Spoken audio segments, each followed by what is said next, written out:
From the Free Press, this is Honestly, and I'm Barry Weiss. Last Saturday, stunning news broke out of Israel. 4 hostages had been rescued by the Israel Defense Forces in a daring daylight operation in central Gaza. One of my colleagues was sitting on the beach in Tel Aviv with her family when the lifeguard's voice came over the loudspeaker. "Attention, citizens of Tel Aviv. We are thrilled to announce that 4 hostages have been rescued alive." Strangers hugged strangers. They threw their children in the air. Many openly wept. Noah Argamani, age 26, Almog Meirjan, 22, Andrei Kozlov, 27, and Shlomi Ziv, who's 41, had been liberated after 245 days in captivity. That first name, Noah Argamani, was one that many people immediately recognized. You probably remember the footage of Noah being kidnapped on the back of a motorcycle on October 7th. She had been at the Nova Music Festival with her boyfriend, and the look of terror on her face as she reached for her boyfriend to help her was unforgettable. He couldn't help her, because when the camera moves, you see that he also was being kidnapped, and today still remains in Gaza. But 8 months later, the footage of Noah's reunion with her father crying in his arms, well, it was hard not to see it as a miracle. But it wasn't a miracle.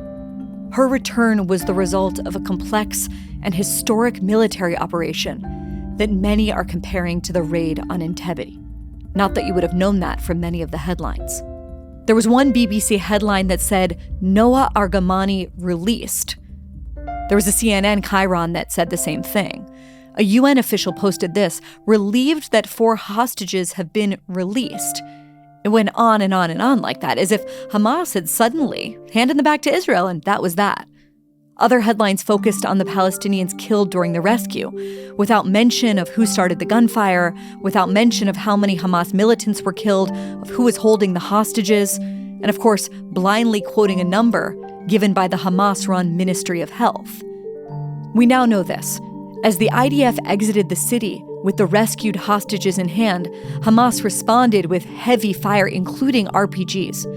As a result, one IDF commander fell in battle, and many Palestinian civilians were killed, although the exact number is not yet known. That is a tragedy. Full stop. It is also Hamas's strategy. Hamas hid the hostages in civilian homes in a densely populated civilian center, and then forced a gun battle with the IDF in that area, specifically so they could produce more casualties. That is what they try and do. But reading many of the headlines over the last few days, or the Twitter posts claiming that the hostage raid was some kind of decoy for the IDF to kill Palestinians, felt like, well, nothing new from the last 8 months. More distortions of reality, more spin, more half-truths, more just outright lies. And then, the day after this happy news broke, thousands of protesters encircled the White House, waving Palestinian flags and calling for the death of Zionists. Hezbollah, Hezbollah, kill another Zionist now. That was an actual chant.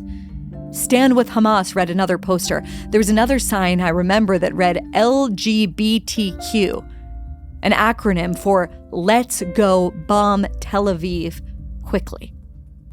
Stepping back, you have to ask yourself, how did this come to be? How is it that progressives, who claim to care about social justice, are openly siding with Iranian-backed terrorist groups and against the country trying to stop them? How did we get to a place of such moral inversion? Those are some of the questions that Sheryl Sandberg has spent the past 8 months asking herself. 8 months ago, Sheryl Sandberg watched the horrors of October 7th unfold, and she assumed that everyone she knew would rally against these unspeakable atrocities, particularly after the reports of sexual violence and rape committed by Hamas started pouring in. But when she saw that many people didn't in fact rally against it, or worse, that they denied that it was even happening, she was stunned. She was particularly shocked that many of her would-be allies, prominent feminists and progressives in this country and around the world, stayed silent. All of this led her to make a documentary about the sexual violence of October 7th called Screams Before Silence. And if you haven't yet watched it, I urge you to.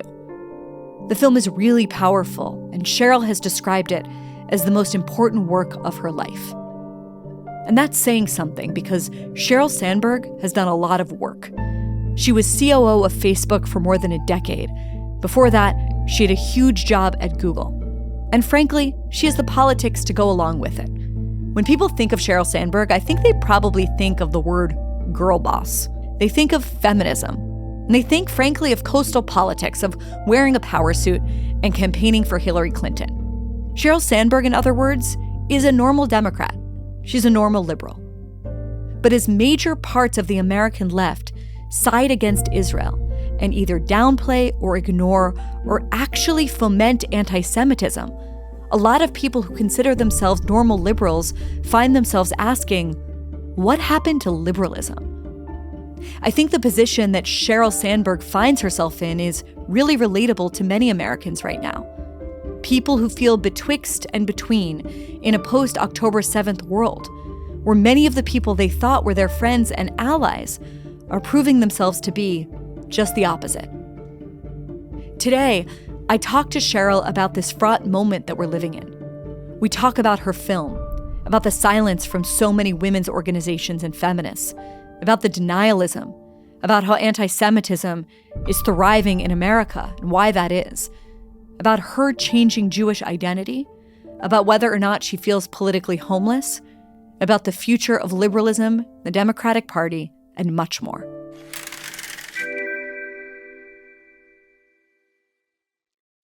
Sheryl Sandberg, welcome to my living room and welcome to Honestly. Thank you for having me. It means a lot that I'm in your home talking about something that I think matters a lot to me and I think matters a lot to you. It does, and I'm really, really excited to have you here. I think when most people think about who you are, they think about a titan of Silicon Valley. They think about a woman who broke a lot of barriers.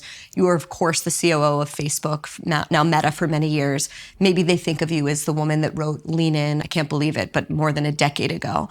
But now you've also added something to that list, which is that you become a documentary filmmaker. And I want you to tell us a little bit about why that's the thing that you've decided to focus on over the past few months, and tell us a little bit about this particular documentary, which is called Screams Before Silence. I mean, I never thought I would do this, and I wish this didn't have to be made, right? When October 7th happened, I was shocked. I think everyone was shocked. I was even more shocked afterwards. But what I found the single most surprising thing is in the weeks that were following, people started coming out with what I thought was just clear evidence that this wasn't just mass murder, but there was rape. Women found naked, bloodied, over and over the stories were coming out.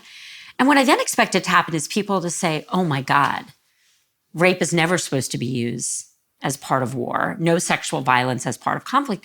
And it just wasn't happening. And I started listening to this and thinking I should try to speak about this because people aren't. So I started working on an op-ed.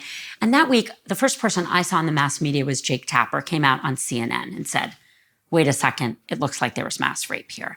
And then I published my op-ed. What I was saying was sexual violence should never be used as a tool of war. And that weekend, my now very new husband said to me, we should make a video. And I said, why would we make a video? He said, well, no one reads op-eds. I said, everyone reads op-eds. He said, no one reads op-eds. So we made a video, and that video went very viral. And I tried to make that video really carefully. I mean, I have strong views on what's going on, but there were no views in this video. This video said, no matter what flag you're flying, and it very carefully had half Palestinian flags and half Israeli flags, no matter what you believe, we have to stand united against clear use of sexual violence. And then people were still not believing it. So I helped organize a conference at the UN where we brought these witnesses who stood there and cried and said, here's what I saw with my own eyes. And then I took those same witnesses to parliaments in Europe where I certainly think they need to do this. And then we still were having some denial and a whole bunch of silence and some people speaking out. It's never so black and white.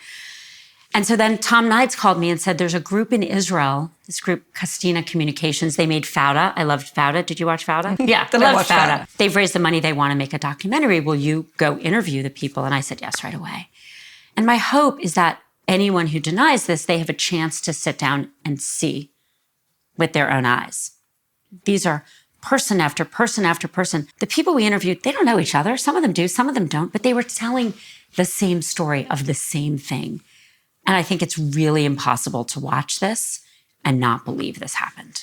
Before we get to the denialism and then also the silence and sort of weaselly words in the face of, I think, overwhelming evidence, let's just actually spend a moment, Sheryl, to talk about some of the stories of the women that are in this film.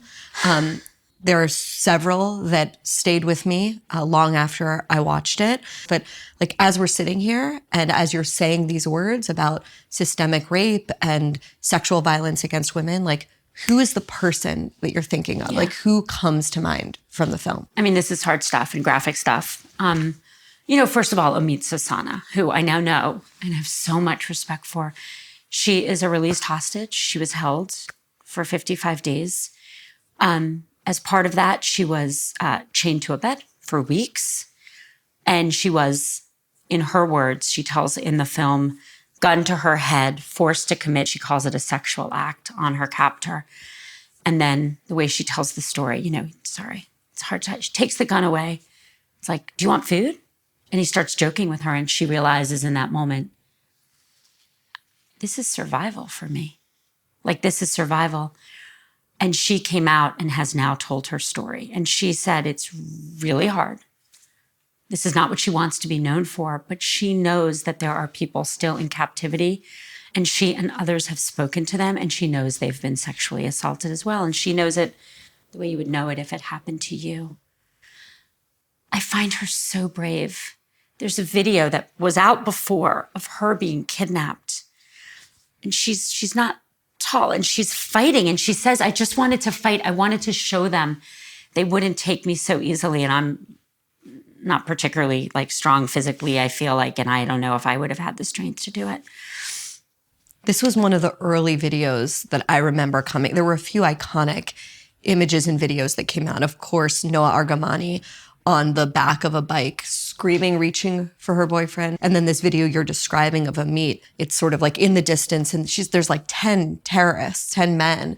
And she's kicking and they're grabbing her and she's fighting. And it's an unbelievable visual, really, of real resistance in the face of terror. And then there's another one. I thought maybe the most iconic one at the beginning was Nama, which is the girl being dragged from the side of the car to the other. She's in gray sweatpants, no feet, no shoes, and she's bloodied right around her crotch. And I interviewed her mother, Ayelet. She's still in captivity. I've asked her in that interview, what was it like seeing that video? And she said she can't believe that anyone could do this to a young girl. And she doesn't know what happened to her. We don't know if she was raped. We don't know if that's blood. No one knows. But we do know, and there have been more and more voices coming out, that the people who have been released, there's Amit who said it happened to her, but they've said over and over, I spoke to other hostages who are being sexually assaulted. And recently, in the past few weeks, a new video came out of Nama along with 4 other girls around the age of 19 and 20. And there's a sentence in that video that's unforgettable, which is one of the terrorists says, these are the girls that can get pregnant. We're sitting here basically 9 months since October 7th. And one of the sources in your film talks about sort of the unthinkable, the idea that there are fertile women, young women, 19, 20 years old, who have been kept now for 9 months. And there have been accounts, including from a younger woman in the film, talking about how they were confessing to her that had happened. Have you been sort of following this story? Is it possible that there are hostages that are right now sitting in Gaza about to give birth? Yes. I mean, I interviewed Agam, the woman you're talking about. She was 18 years old when she was taken captive, and her mother. I went with them to the kibbutz, into their home. They were behind a door. The terrorists broke in. They shot her father. And then they were being taken captive. It was the mother, the 2 daughters, and 2 young boys, their brothers. And her older sister fainted. But when she passed out, they shot her in the face, like in front of them. And so this woman, this mother, I interviewed the mother and the daughter and went with them. She lost her husband. This woman lost her father. They lost their sister in front of them, and then they're taken into captivity. She says that of all the hostages she saw, half of them were being sexually assaulted, and that was many months ago. So yes, it is very possible that we have people who are pregnant in captivity. And, you know, it's really an overwhelmingly sad thing to think about, what sexual violence is as a tool of war and why it is so devastating. I had the real honor just a few weeks ago. I was at the McCain Foundation, and I spoke on a panel with Denis Mukwege. I got to interview him. For those people who may not watching don't know, he won the Nobel Peace Prize for his work on sexual violence and conflict. He's a doctor coming out of the DRC. And he said the most stunning thing. He said sexual violence is the most effective tool of war for 2 reasons. The first I was familiar with. He said it's just effective. You rape women, and sometimes their husbands then don't want to be with them. You tear apart society. They're carrying babies of their rapists. What happens then? Like, what would it be to be a woman in captivity, right? So he talked about how effective it is. And then he paused and he said something chilling. He said, and it's free. It's free. You don't have to buy a bomb, a rocket, a gun. It's free. So you can totally terrorize a nation. Someone said in our film, one of our interviewees, when you rape a woman, you rape the nation. You can terrorize a nation and a people for free. And I think that's why this film means so much to me. That's why I think there is so much at stake. This is about Jewish women. This is about Jewish survival. This is about rape as a tool of war. We're sitting here right now in your beautiful home, right? We just saw your beautiful, beautiful daughter. There are kids as young as your daughter who have been raped, documented as part of war. Right now, Ukraine, Sudan, Ethiopia, Haiti, we can go on and on. This is happening right now, happening probably to the people who are still hostages in Gaza. And if we don't find our common humanity to stand against this, if we can't realize that politics are less important than this, we have so much to lose. And that should terrify everyone. And unfortunately, right now, it does not. I want people to watch this documentary. I think it's very, very important that people watch it because you really go through person by person. You interview at one point the chief superintendent of the Israeli police. You look at photographs yourself, some of which are too gruesome to show on camera out of respect for the bodies. And there's a lot of sensitivity around that in Jewish tradition. So I don't want to go into each piece of evidence that's marshaled in this film because I want people to watch it. What I want to focus on a little bit with you is in the face of such overwhelming evidence, in the face of, a pogrom that was put on live stream by terrorists, there are people living in the freedoms and comforts of the West that are denying it. And I just want to read a few examples to you right now. Someone like Max Blumenthal, a commentator, a journalist who said that a woman's body found naked from the waist down was simply because women at festivals like to dress in skimpy attire. Another example, the prominent British commentator Owen Jones, who said there's no evidence of rape. This is a guy with 1 million Twitter followers. Someone like Brianna Joy Gray. She was Bernie Sanders' press secretary in 2020. She said, Zionists are asking that we believe the uncorroborated eyewitness account of men who describe alleged rape victims in odd, fetishistic terms. Shame on Israel for not seriously investigating claims of rape and collecting rape kits. How do you understand the logic or the worldview that leads people to say things like that?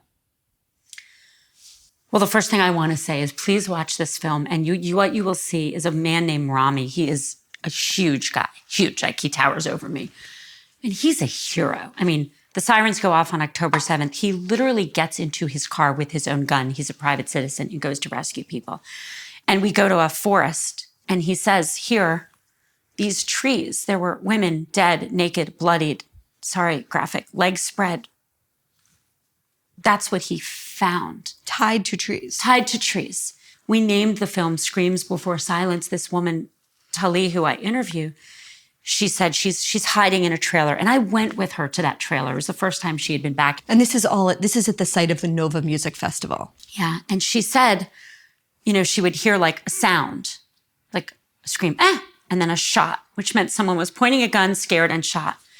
But then she would hear screams over and over. She's speaking in Hebrew, like, stop, stop, no, no, no, for like 15 minutes, followed by a shot. That sounds like rape, sexual assault. And when she got out of that trailer, on both sides were bodies, naked, from the waist down, where those screams were. I mean, it's just clearly rape. So the question is why? Why? I think there's two reasons. The first is that some of this has to be anti-Semitism. I told you I went from the UN to Europe, and I took these same witnesses to European parliaments. And there was a lunch that someone held, and we were all there. And this woman stood up and she said, I live in Paris. I run a nonprofit that deals with sexual violence and conflict.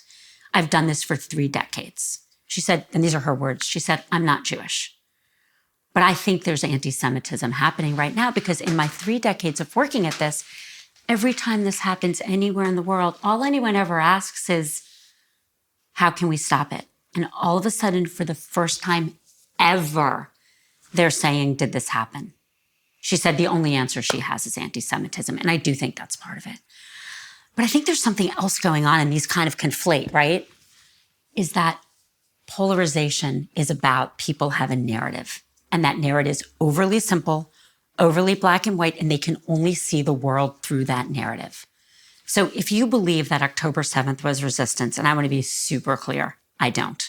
But if you believe it was, all of a sudden, when you hear there was rape, that does not fit into your model of resistance at all. So what are your choices? You can say, wait a second, maybe I'm wrong, or maybe it's not this simple, or maybe there's gray, it's not that black and white, or you can reject. The fact that people on both sides, right? Not just the left, the right too, but people are saying this didn't happen, it's because it doesn't fit into their narrative. But the fact that anyone could look at this and say, this doesn't fit into my narrative, therefore it didn't happen, should scare all of us. I want to dig in a little more to the idea that this is about polarization, because I think polarization is a big issue. But I think really what's going on here is that there is a worldview that's taken hold on a large part of the left that insists that people's identity basically determines whether or not we judge their actions as moral. And if a group that has been decided, in this case Palestinians, that they are victims, and we don't have time to get into the history of the Israeli-Palestinian or the Jewish-Muslim conflict, but if it's decided that they are victims, then everything is permissible. And when it is decided that a group is the victimizer, nothing is permitted. And once you have that lens on the question of Gaza-Israel or Israel-Palestine, everything flows from that. And therefore, Israel can be basically guilty of everything, and the Palestinians can be guilty of nothing. That is how, it's sort of impossible for me to move away from that as a conclusion. But I think what is happening, again, and there's lots of different, that's one framing, there's 40 others you could have. But the question is, what do you do when information comes at you that doesn't fit your worldview, that doesn't fit your narrative? Mm-hmm. So you believe that this is resistance. Mm-hmm. Someone believes that. I think people who are saying this, the same people who insisted that we believe women in other circumstances are now saying, did this happen? And that's deeply troubling. Why?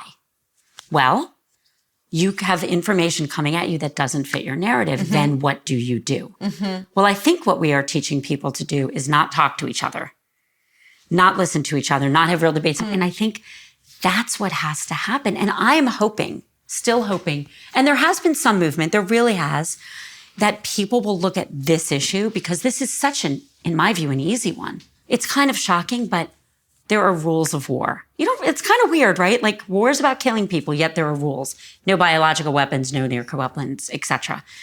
And until 30 years ago, rape was totally accepted. It was just part of war. And then it was feminist groups, progressive groups, human rights groups that said after the mass rapes of the DRC, the former Yugoslavia, Bosnia, they said, we're not going to allow rape to be used as a tool of war. And they started prosecuting it for the first time. Now we have a moment where we have to decide if we stand by that or we let history backslide, because this does appeal. But we're living in a world, Sheryl, in which the ICC is trying to try the Israeli leadership as genociders, war criminals. And here we have a group that has used rape as a weapon of war, that has carried out the worst genocide of Jews since the Holocaust, and they're silent. So not everyone's silent. I don't know. I'm talking about those government, like those kind of international bodies. They've got it completely, it seems to me, morally inverted. I'm not going to defend. Like, there are people speaking out. I think Pramila Prattan did a good job going to Israel and coming out. She could do more for sure, but she went to Israel and she came out and said there's real evidence of this. And I think the pressure she was on internally, she shouldn't be under that pressure. But that's why we're doing this. Like, we just need to keep putting the evidence in people's faces so they can see how wrong some of the things that they believe are. The title Screams Before Silence comes from the woman you referenced earlier in this conversation, the woman who hid for 7 hours, sort of cramped down in this trailer at the Nova Music Festival. But there's sort of like a meta level at which the title also works, which is that on October 7th, the only Jewish state in the world had a primal scream. And then there was silence, of the world. And especially, I think, and this is the issue you and I are talking about and care so much about, a feminist. And I can't help but think about, someone like Michelle Obama, who in 2014, everyone who's watching this or listening will remember, Boko Haram kidnapped. Bring back our girls. Bring back our girls, right? Boko Haram, an Islamist group in Nigeria, stole something like 276 schoolgirls, did God knows what to them, and everyone in the world cared about those 276 girls because of the leadership of Michelle Obama, and then everyone that sort of fell like dominoes to follow her moral leadership on that issue. Where is she and people like her in this moment? I mean, look, I think everyone should be screaming, bring back the hostages. But you know what's interesting about this? I actually looked this up recently. Do you know about half those girls are still not back? They're still gone. And I actually haven't heard anyone talking about it for a while. I remember when Afghanistan happened. I mean, girls are committing suicide, I think regularly now. I mean, can you imagine everything being taken away from you because you're a girl? And I don't feel like we're talking about that. I do think it's very hard to stay focused on these issues. And I really think we need more focus, and we need many more voices on this one. But come on, I don't think it's lack of focus that has led so many people to not say a word about this issue for 9 months. It's not lack of focus. It's something else. I don't think it's lack of focus either. I think it is a combination of it not fitting the narrative they need to believe for reasons they should think harder about, and anti-Semitism. I checked ahead of this conversation some of the most important feminist organizations in the country and what they have said since October 7th. The National Organization for Women only made a statement 2 months after the fact, did not mention Hamas. UN Women, a group whose mission is to create an environment in which every woman and girl can exercise their human rights, waited 55 days. The International Committee of the Red Cross has said nothing. I could go on I could literally do that for 3 hours. There has been silence, and I don't know which is worse, sort of like this weasel word salad, in which they literally cannot say who has done the bad, evil thing, from so many organizations that I think pre-October 7th, many people like us would have supported. How does it change your calculus? You're a very powerful woman. You have unbelievable social capital. How does it change your calculation about whether or not to support organizations like this going forward? I mean, it's changed me immeasurably. And I want to be clear, none of that's acceptable. I do think there's a hierarchy. I think denial is the worst. I think silence is the next worst. I think weaselly words are the next worst. None of it's okay, particularly UN women, particularly UN women. I think what they've done has been completely unforgivable. But I'll tell you how it's changed me. I'm sitting here. I wouldn't have made a documentary. Before this, I worked on women in leadership, largely with Lean In, and I'm still working on that, and I still think it matters. The world yesterday elected its 14th female head of state. 14. There are almost 200 countries. That's pathetic. I'd like to see, would we have terrorist attacks in a world where all the countries or half the country run by women? I don't know, but I'd like to try that. But I know what I'm working on, which is this. I never thought I'd be speaking out on anti-Semitism. I never thought I'd give speeches on marches at anti-Semitism. I never thought I'd go to Israel and make documentaries trying to prove something we shouldn't have to prove. So it's definitely changed my focus.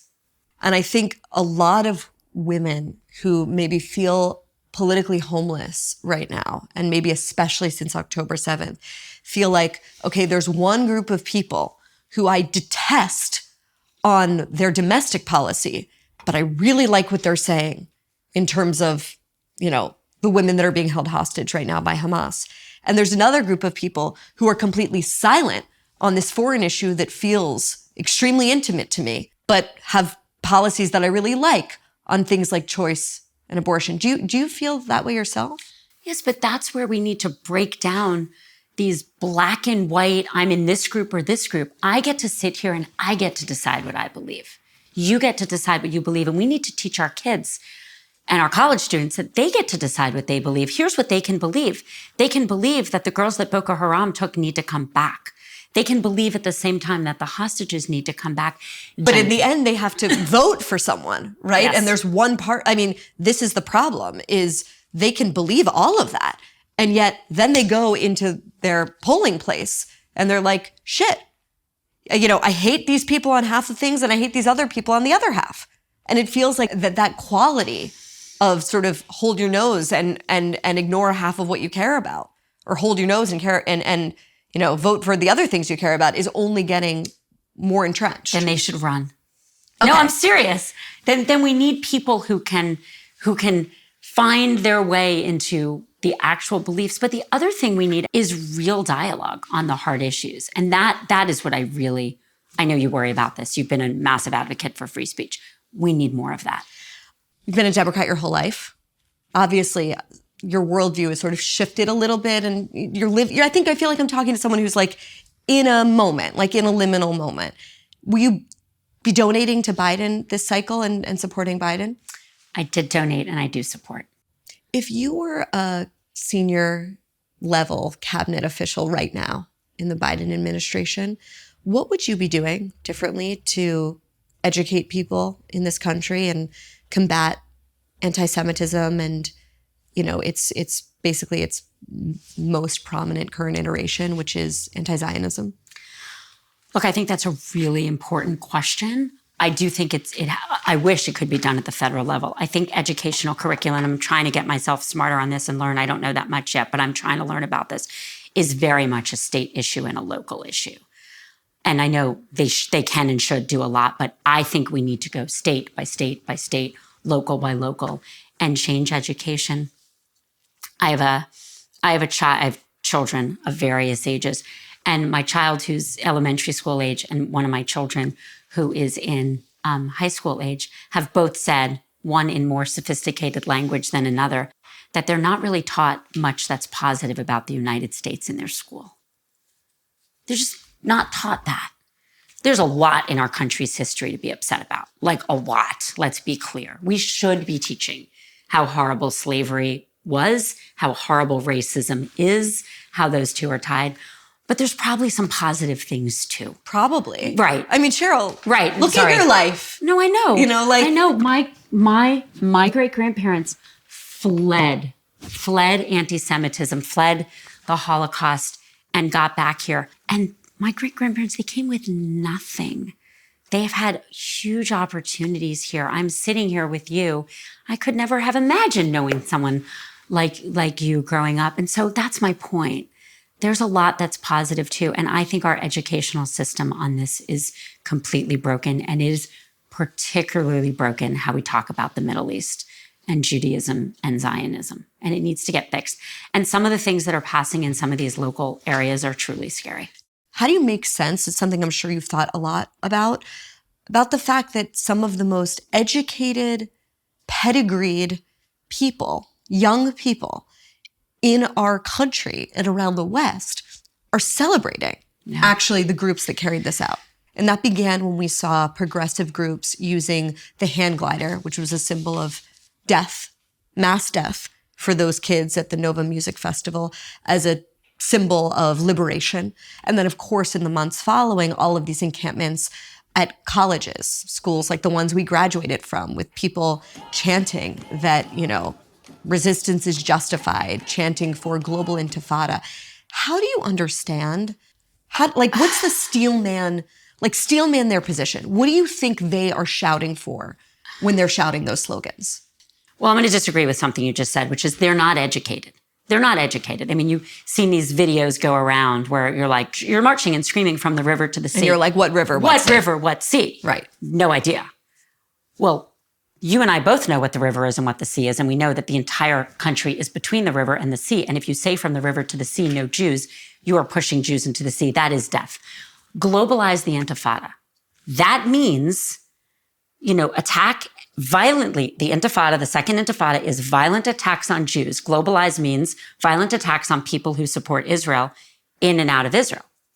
That's not okay. So let's start with they're not educated. And I think they need to be educated. And I think, look, part of what has to happen here is people, again, to go back to the history and actually understand, why is Israel so important to Jews? I saw a recent poll that said that 80% of American Jews say that Israel is an important part of who they are. Why? Let's go back to why. Because we were raised by parents. I'm older than you are. I was raised by parents and grandparents. You were raised by grandparents and great-grandparents who told us that they might one day try to push us into the sea, that they might one day come after us. And the state of Israel is that place that Jews are going to be able to go. And that remains really important to Jews. And the irony and what makes this situation even so much worse is it's never been more important. If you had asked me on October 6th, would I ever think that I would need to hide? I would have thought it was crazy. Because I like you, I wouldn't laugh at you, but I would have been like, what? No, you would have gone home and been like, I heard the craziest thing. Barry's on her, But you were speaking out on anti-Semitism before October 7th. I wasn't. I thought anti-Semitism was a relic. And I had a conversation with a friend of mine. It just happened. I was on a walk with a really close friend who's not Jewish. And what came out of my mouth like a month afterwards was, are you going to hide me? I literally said that to a friend, Barry, a good friend. And she said, what are you talking about? She had no idea what I was talking about. And I'm emotional about this. And I said, well, in the Holocaust, there were these people who weren't Jewish who risked their lives, and some of them died, but they hid their Jewish friends. And some of those people survived. Would you hide me? And this woman is so amazing. She turned around and she started crying. We were going on a walk in Menlo Park. And she said, I can't believe you're asking this question. And it's never going to come to this, but yes, I would hide you. And do I really think it's going to come to this? No. But am I sitting here in your living room, trying not to cry because I'm on your podcast and I'm talking about this? Yeah, because this is real. This is real for us. This is real. And the problem is that even the most well-meaning people don't see the anti-Semitism in front of them. I have a friend who's in an exec ed program at a major university. So it's older people, not your age, my age, who are going back to college, paired with younger people, in college. There's a cohort and they go to class together. So she told me recently that one of the things her cohort does is yoga. They do it at Hillel. It's not sponsored by Jews. It's not Jewish yoga. It's just yoga in the Hillel building. And a few weeks ago, 4 of the undergraduates said they wouldn't go anymore because it was at Hillel. And I looked at her and I said, well, then what happened? She said, well, we moved yoga. I was like, really? Really? You moved yoga? How about that's unacceptable? How about if you said you weren't going into the building of any other group based on religion or identity, we would sit you down and be like, let's That's bigoted. That's bigoted. That's hate. And so I feel like for the first time in my life, we've all of this education to do on what is hate and why and how it's not okay being directed at the Jews or anyone. Sheryl, for someone who's like watching us or listening into this and open-minded and open-hearted, but is thinking, hold on. Right. I've seen what's going on campus, seems kind of crazy. I've seen some of these incidents getting reported on, seems pretty wrong.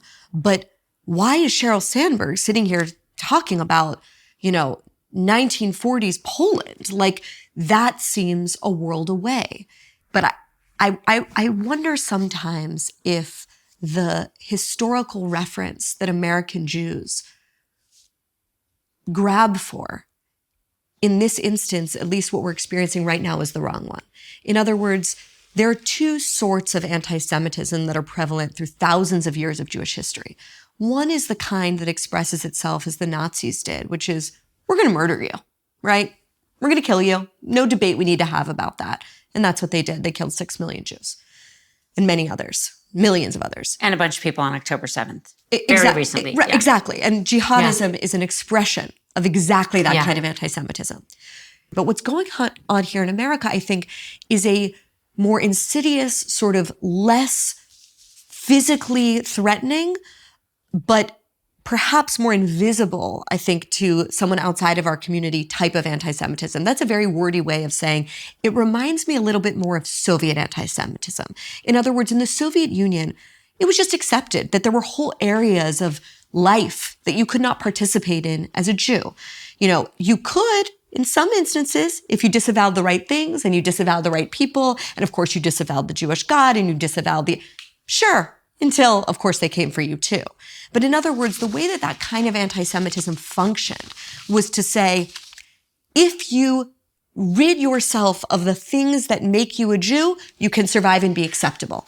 And that is, I think, the bargain that we're seeing being put, especially to young people and especially to progressives on campus, but also, frankly, in huge realms of American cultural life. Try and go apply as a Israel supporter at a museum in this country, in a city like Los Angeles and New York. See what happens.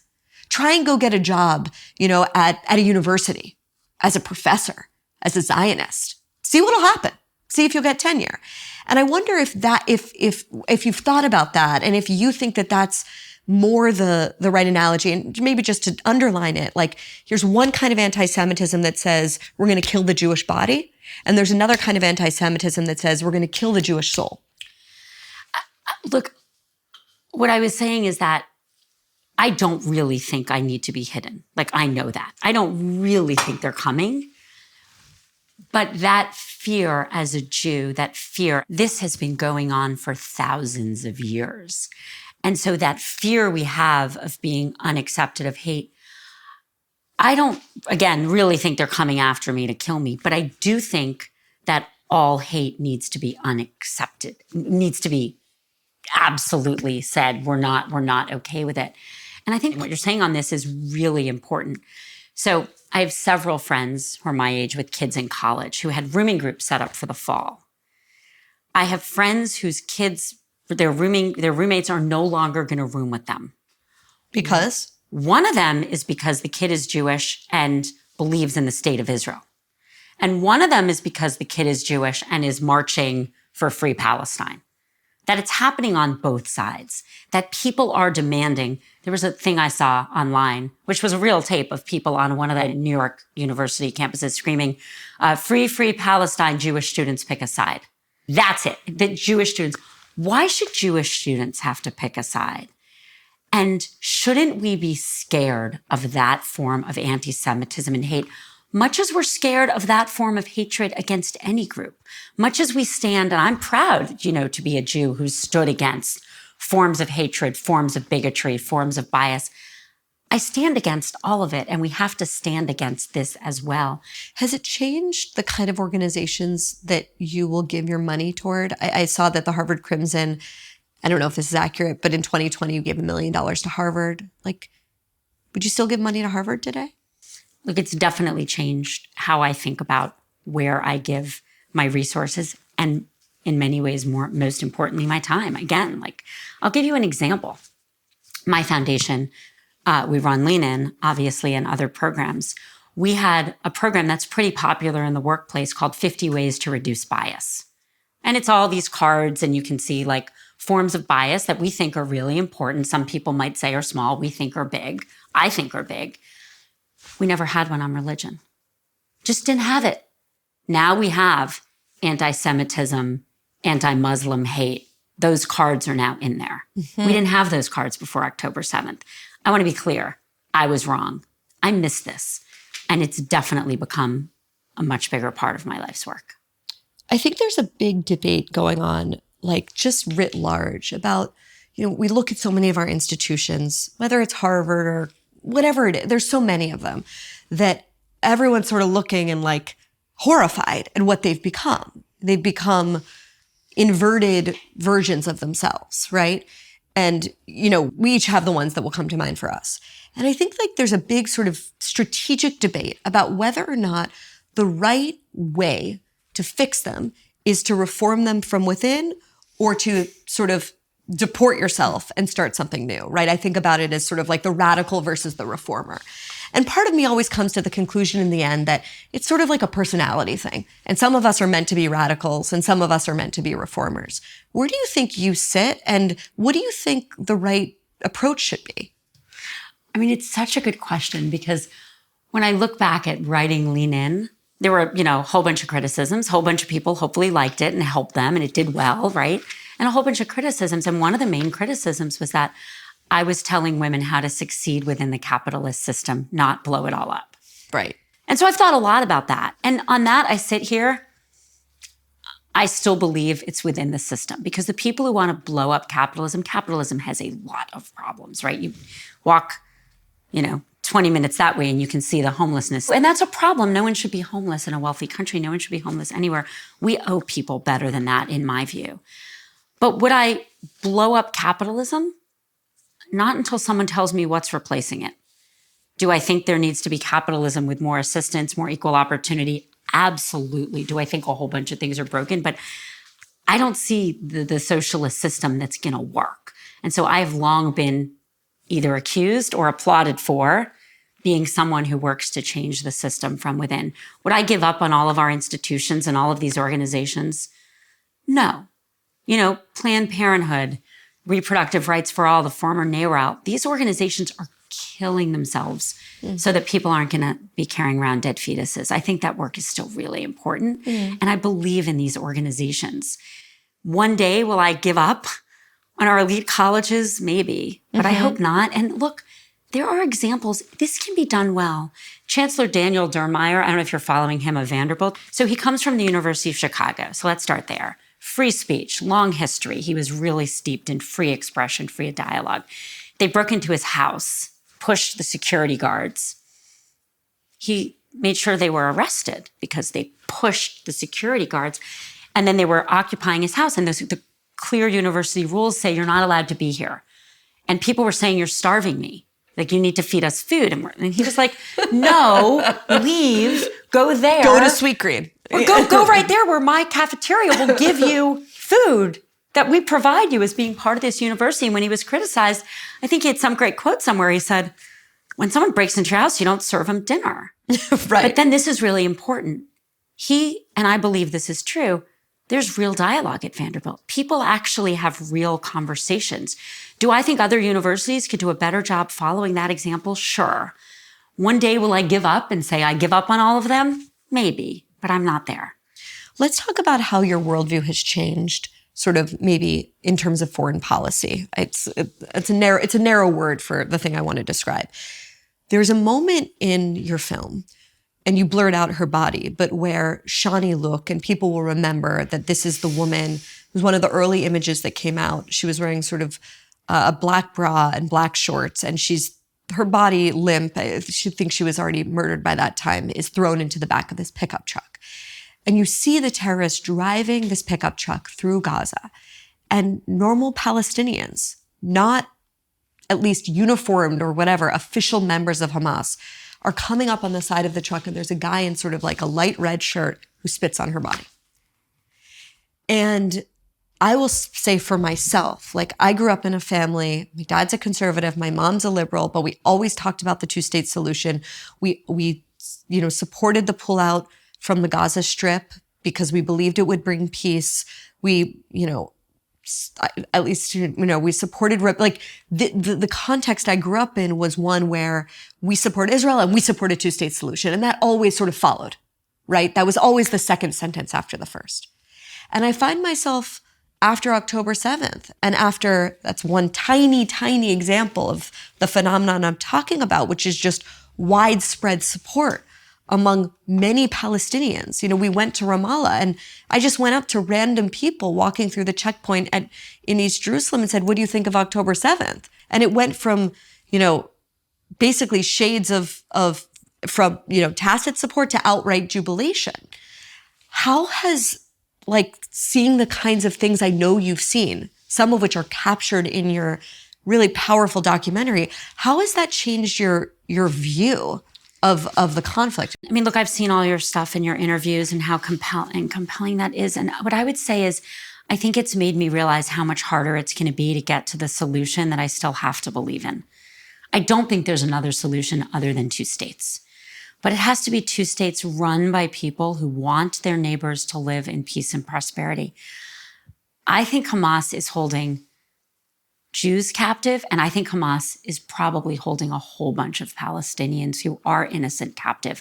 I think they have systematically taught this through the universities. I mean, they've got their Sesame Street equivalent telling kids to kill Jews. Well, that's a leadership problem. What if, and I don't know where they're going to find this, so it feels, I don't want to say hopeless, but it feels really hard, but really more important. What if they were run by people who were teaching their kids to live in peace? What if they were run by people who were teaching people, actually Arabs and Muslims who live in Israel can have full citizenship, right? I think we are going to need leaders who are living in peace. And I think it is hard to imagine how we get there, but I don't think there's another choice. I can't imagine what it's like to be a Palestinian woman living in a place where there are honor killings there.